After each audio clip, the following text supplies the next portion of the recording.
Hey, what's up, YouTube? Today I'm gonna react to Swishout. The 2022 NBA season hasn't made any sense. Here's every reason why. Well, based on the title, bro, 2020 season. Let's see what he's talking about, bro. But let's get into the fucking reaction, though. Boogie, bro, 1080p, bro. I'm a warrior.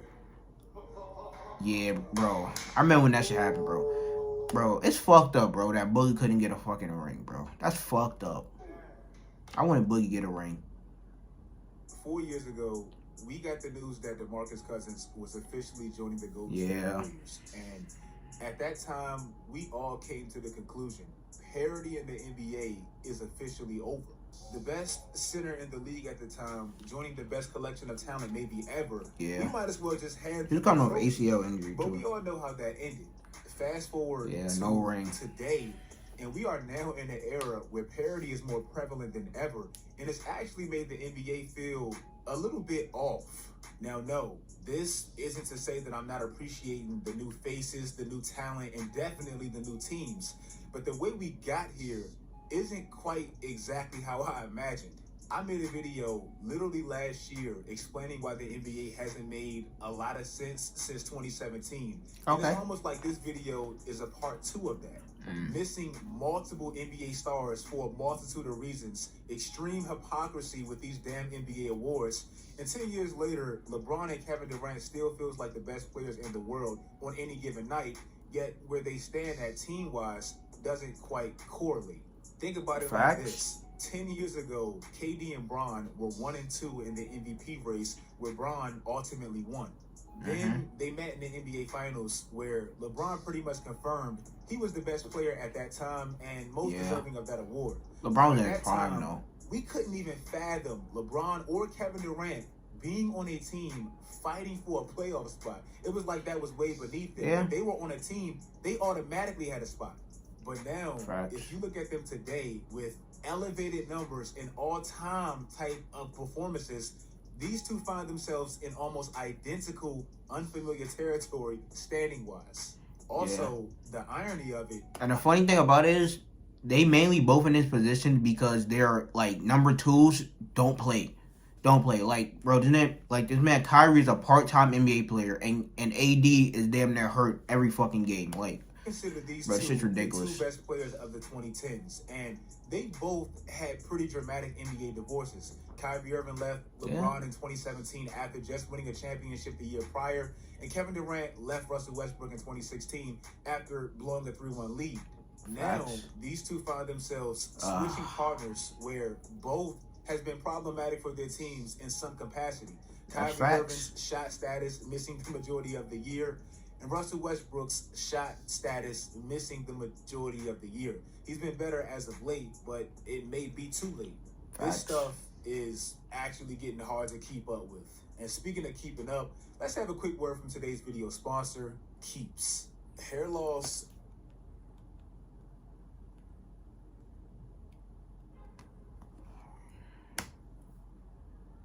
The mandate has finally been lifted, which for Kyrie. Great.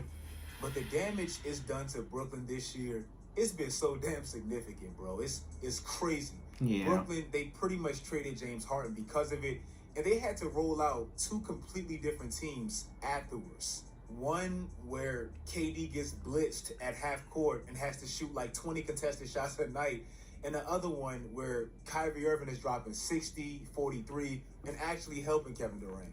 This is all because of a rule that pretty much never really made much sense, and now has Brooklyn in a play-in game ready to ruin all of Miami's hard-ass work. Also, after a while, the hypocrisy of the mandate is what started to make everyone scratch their heads. Like, of course, at first we all called Kyrie selfish, which it quite literally was a selfish decision. But eventually, as we dove deeper into the rule, it literally never made sense, and it was always pointless. Kyrie is considered a New York worker, so he had to be vaxxed to play in his own building. Yet other unvaxxed players, coaches, and fans, they can still be on the court and play a whole series despite their status. It just felt like one of those because I said so as rules that everybody knew never made sense. let's continue with some NBA stuff, and let's talk about the hypocrisy with these damn NBA awards. I don't even know what the criteria of the MVP award is anymore. Like, I have no clue. It's almost like Russell Westbrook was a glitch in the Matrix, and he completely broke the system, and it hasn't recovered since. That's just how it feels. Yeah, history would tell you, we used to reward the best player on the best team. Not saying they always won the MVP, but they were at least in the top 2, top 3, top 4, top 5, simply off their team's winning status alone. In 2005, one of the most controversial MVPs, Steve Nash clearly won because his team had the best record in the league. Shaq, Dirk Nowitzki, and to me, Tim Duncan definitely, they all had stronger cases. For the last 20 years, we always rewarded the best player on the best team. Like, history will tell you that. So somebody tell me why in the hell is Devin Booker not anywhere near the MVP conversation? That is true, but then it's like, when all that go around, narrative. MVP is based around all narrative, bro. And Devin Booker, even though his stats are good and he's and his team is number 1 in the West, he won't get it because narrative-wise, Chris Paul looked like the focal front of that team, and it looks like that without Chris Paul, the Suns ain't going nowhere, narrative-wise, the media narrative. So, understand Devin Booker, bro, won't really get any credit for his shit. Like Chris Paul would get credit before Devin Booker would. It's almost like it's robbed the purity of basketball, and people don't even care about winning anymore. It's just all about numbers. Yeah. Understand this: the Suns aren't only the top seed in their conference; they're the top seed in the league by a landslide. Yeah, the Suns, but the chances of Devin Booker winning an MVP, like, bro, Chris Paul win an MVP over Devin Booker, they bro. are almost on a 67-win pace, and there will be 11 based on the games narrative up of how shit is. So and it's you like, know that gap would be the largest win margin gap since the 99-2000 Lakers. Let me ask y'all a question. Who won the MVP that year? Shaq. Didn't we say that was the one year that Shaq should have been the first unanimous MVP? And usually the MVPs are looked at as like, you know, like one of like the top basketball players like in the league, like during that point. Like Jokic and Embiid was in a running last year. Like, they're still in a running, but they looked at as like, you know, 2 of the best big men in the league. They pretty much maybe top 5. They definitely top 10, but before Stephen Curry, maybe top 5. If he got that recognition, depending on how people want to put it, but top 3, top 4, top but I don't 5, think anyone got Devin Booker in their top 5, like in the league right now. In the league, to me, he wasn't even an all-star starter. And speaking of that, that's true. Let's get to the person that actually was above him that we all knew had no business being that. Who? Now, no, Wiggins? I'm not one to pounce on Wiggins. That's true. I like Andrew Wiggins, but we all knew that was BS. The 3 front court starter system in the NBA All-Star game, that is just completely outdated anyway, especially since a 2 and a 3, they're pretty much interchangeable now. Positions, they don't even really exist anymore. Andrew Wiggins actually getting that nod based off the Warriors' ridiculous fans, making sure he gets those front court votes, that's just disgusting, bro. Like, it just is. The Warriors, they deserve to have an all-star starter. They had the best record pretty much in the league for the majority of that time up into the all-star game. But the team that actually had the best record in the West, they didn't even have an all-star starter, the Suns. The NBA, they just set this man up to get crucified. And now that Stephen Curry got hurt, and he hasn't really been playing up to par, it's happening. Russell Westbrook and James Harden has actually been on the same team twice. That alone should be a damn crime. One trade that should have been vetoed, it should have been that Houston trade. Both extremely talented players, off the chart numbers, Hall of Famers undoubtedly. We get all that. But calling them the greatest bad players of all time, it's just so damn fitting. If it was any fact to prove that, it would be this. Before 2020, we had never seen an MVP get traded in back-to-back years. Then we had Russell Westbrook, who's actually made it 3 times with this last Lakers trade. Now we have James Harden, who's joined him and has actually played on 3 teams in the last 13. Bro, that is crazy. That is crazy, bro.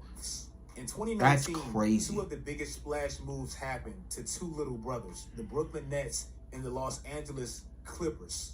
The Nets obviously got Kyrie and Kevin Durant, and the Clippers got Kawhi and Paul George. Facts. Even when you give these 2 franchises literally the best players the league has to offer, it still feels like something always has to go wrong. It's never smooth sailing like the dynastic franchises. Like the Celtics, they get Ray Allen and KG, automatically they win the NBA championship. The Lakers, they get Anthony Davis and Bron, automatically they're championships. You give the Clippers, who already had a championship coach, 2 6-Man of the Year candidates, and all this talent, you give them 2 of the most dynamic, great wing players this league has to offer, Kawhi and Paul George. And look at how it's aged. 2020, they blow a 3-1 lead to make their first Western Conference Finals. Last year, Kawhi's playing great in the playoffs, and they make their first Western Conference Finals, but he gets hurt in the process. Now this year, it's no Kawhi or Paul George. It's like these teams can never put it together for some odd reason. The Nets, I know that team was old in 2013, 2014, but they had damn near a big 5, and it's comical how that aged. Then 5 years later, you give them Kyrie Irving and Kevin Durant, and you add James Harden in the mix. Bro, I swear, I think the Nets would have been fine if they never traded for James Harden, bro. And because they had to give up their depth as a team just to get James Harden. And it's like, nigga, y'all didn't need him. Like, bro, y'all didn't need James Harden for this, like, 3-headed horse offense. Like, bro, you literally had KD and Kyrie to handle offense. And then the bench was good. Like, they had good bench players and shit. Good role players. So, I don't know. Continuity on that roster since acquiring Kevin Durant and Kyrie Irving. Look at all the players that's been on that roster since. Look at all the games the Stars have missed since joining the Nets. For some odd reason, with these 2 teams, these 2 little brothers, they can just never get it right, even when they have the best players. The Miami Heat actually has the best record in the East right now, despite all 3 of their best players all missing at least 17 games. Yeah, that's crazy. This isn't even counting Victor Oladipo's status or Mark. Because Tyler Herro been doing shit this season. And they've won all these games despite the fact that they've had like 16 different starting lineups since the beginning of the year. Like, all this, and their reward can very well be Kyrie Irving and Kevin Durant in the first round. Like, that's tough. Lastly, look at the NBA All-Stars for last season. Now look at how many games these players have missed in comparisons this season. This doesn't even include Anthony Davis, who actually made it last year but couldn't play because of injury, MPJ, or Jamal Murray, who has all-star potential. It's like this year, it's kind of been a completely different league. We all used to complain about parity in the NBA, and it was a legitimate frustration. But now with all these injuries and all these moving pieces, we have it. We just probably didn't expect it to look like this. If you guys like this video, make sure you guys like this video. Make sure you guys turn on post notifications, because I'm telling you, for the month of April, the videos are about to ramp up. With the playoffs coming up, all I'm going to say is make sure you subscribe to the channel. Oh, shit. Make sure you guys follow my social media sites. Bro, that's going to be dope, bro. More Swishout content, bro. You already know I'm going to react to the shit. But, you know, bro, another great video from Swishout. But, you know, like, comment, subscribe. Suggest anything else you want to interact with, you know, down below in the comments. And let me know what you thought about the video and shit. But I'll check it out in the next one.